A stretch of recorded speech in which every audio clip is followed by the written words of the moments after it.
Para iniciar a parte da nossa conversa que se refere à proteção legal que as vítimas das perturbações ruidosas têm direito em matéria civil, temos que tratar essencialmente de algumas das limitações que o direito de propriedade possui.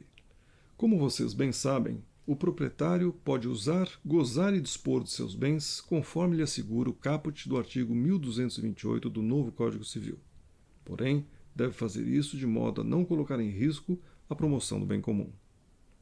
Essa preocupação fez com que o legislador destacasse no inciso 23 do artigo 5º da Constituição Federal a função social da propriedade, o que foi feito logo após o mesmo legislador ter, no inciso 22 daquele artigo 5º, assegurado o próprio direito à propriedade.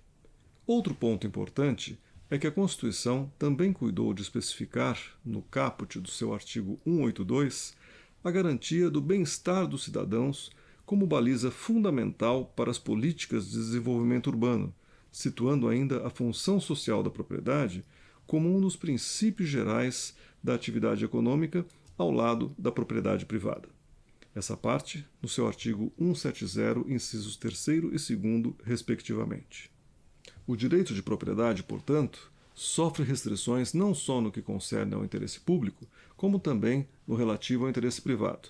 E nessas limitações se inserem os direitos de vizinhança, que condicionam a utilização da propriedade a regras de comportamento mediante obrigações recíprocas entre vizinhos impostas pela lei. Dentre essas limitações, e aqui o ponto mais importante para o nosso tema, se encontram as relativas à utilização da propriedade que possa ser considerada nociva ou prejudicial a terceiros, como nós veremos no próximo segmento.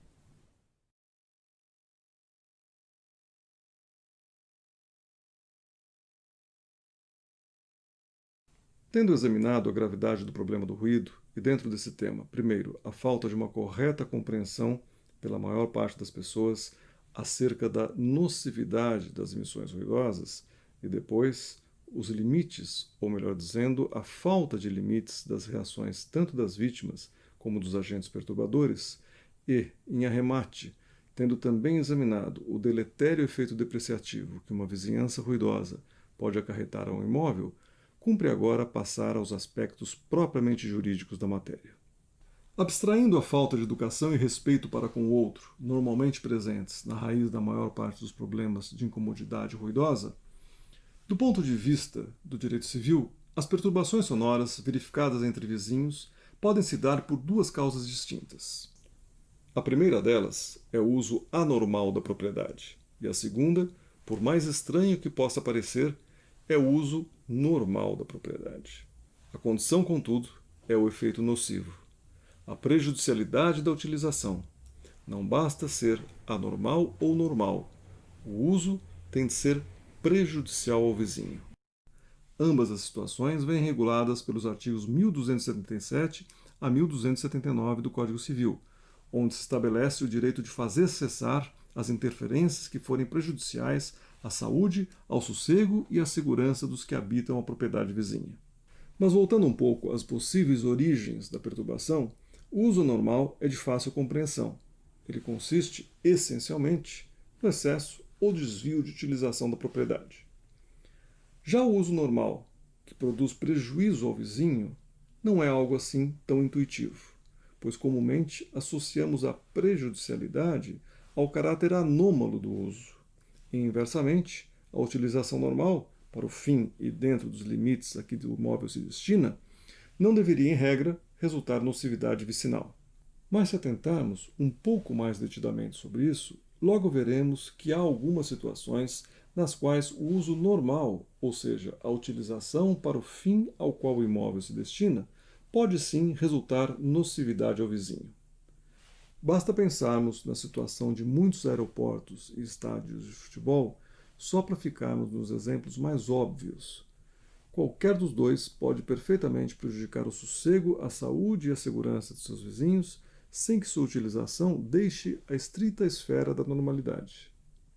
Agora, o exemplo mais comum dessas situações de nocividade envolvendo uso normal é, sem dúvida, o caso da utilização de imóvel com defeito construtivo relacionado à falta de isolamento acústico adequado à sua finalidade. Nessas situações, a deficiência da barreira acústica atua praticamente como uma lente de aumento tanto para emissões como para emissões sonoras, ou seja, tanto para o som que entra como para o som que sai.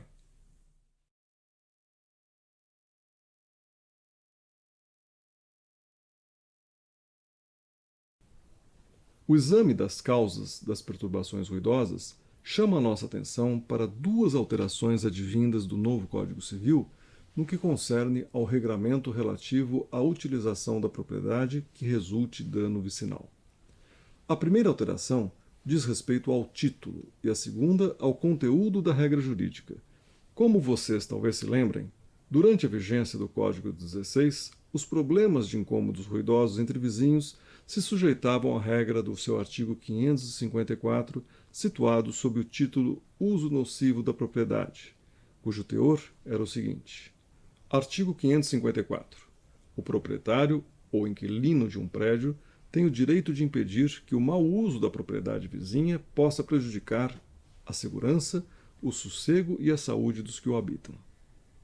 Pelo novo Código, essas questões passaram a ser tratadas sob a rubrica de uso anormal da propriedade, os artigos 1277 a 1279, sendo que nos interessa, por agora, o teor do caput do artigo 1277, segundo o qual o proprietário ou possuidor de um prédio tem o direito de fazer cessar as interferências prejudiciais à segurança, ao sossego e à saúde dos que o habitam, provocadas pela utilização da propriedade vizinha.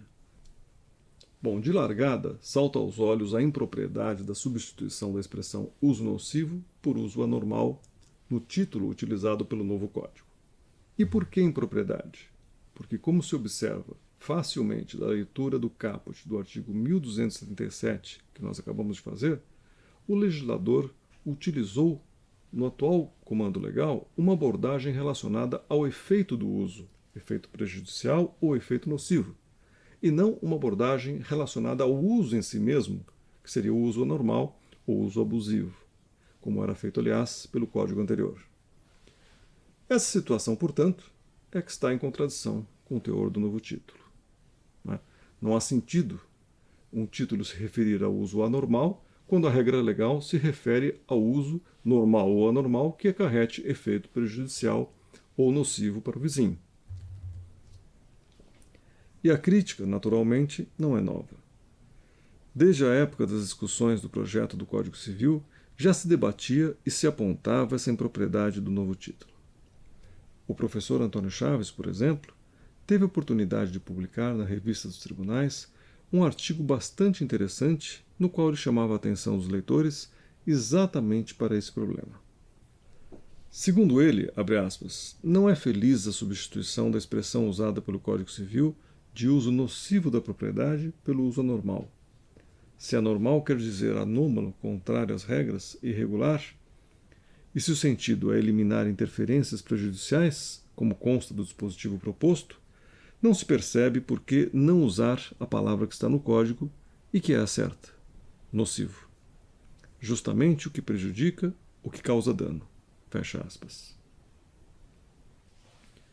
De qualquer maneira, diante da clareza da redação do caput do artigo 1277, a impropriedade da referida alteração do título não chega a causar dificuldade interpretativa.